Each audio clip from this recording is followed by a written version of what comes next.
There are cases that detectives solve, and then there are cases that solve the detective. This is the story of Daniel Mercer, a man who spent 22 years finding the truth for other people. A man who was very good at his job. A man who should have stopped asking questions. That changed on a Tuesday in November, when a manila envelope was slipped under his office door. No stamp, no return address, no name. Inside was a single photograph. A crime scene. A woman lying face down on a hardwood floor. Her dark hair spread around her like a halo. The room was familiar. It was his childhood home. And the woman on the floor was wearing his mother's dress. His mother had died when Daniel was 9 years old. A fire, they said. Accidental. The case was closed before it was ever really opened. Small town. Different time. Nobody asked too many questions back then. Daniel had made peace with that. Or at least, he thought he had. So he did what he always did. He started digging. He pulled the original fire report from 1982. It was thin, 3 pages. The investigating officer was a man named Gerald Holt. But something was wrong. The fire had started in the kitchen, yet his mother's body had been found in the bedroom. Away from the fire. Away from the smoke. You don't run toward a fire. You run away from it. His mother hadn't been running away. She had already been dead before the fire started. He requested the full autopsy report. It took 3 weeks before it arrived. At the bottom of the report, almost hidden in the technical language, was a single line. Trace evidence of chloral hydrate detected in bloodstream.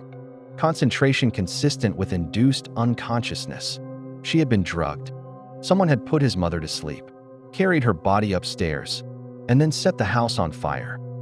And Gerald Holt had buried it. Daniel pulled Holt's personnel file and found something unusual. A commendation signed by a city councilman named Robert Ashby. He searched for Robert Ashby. Ashby had died in 1999, but his son, William Ashby, was still very much alive. William Ashby was now the chief of police, Daniel's boss. Daniel made a mistake. He told someone, his partner of 6 years, Marcus Webb. He laid everything out. The photograph, the autopsy, the land records, the Ashby connection. That night, Daniel made copies of everything. The next morning, he came into the office to find his desk had been cleared, his files gone, his computer wiped, his access badge deactivated. William Ashby was standing in his office, and Marcus Webb was standing in the doorway, not meeting his eyes. 3 months later, the case went to trial.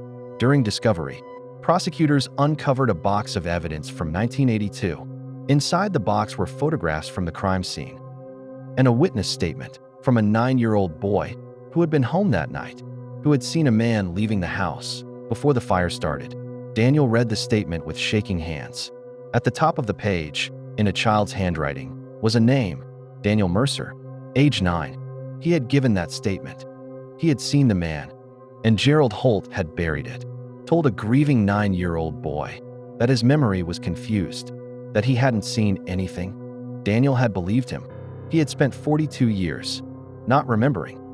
He closed his eyes, and for the first time since he was 9 years old, he let himself remember the face of the man he had seen leaving his house that night. It was a face he knew. He had known it for 22 years. Marcus had known. His entire life. He had known. He had become a detective. He had befriended Daniel specifically, watching, making sure Daniel never got too close.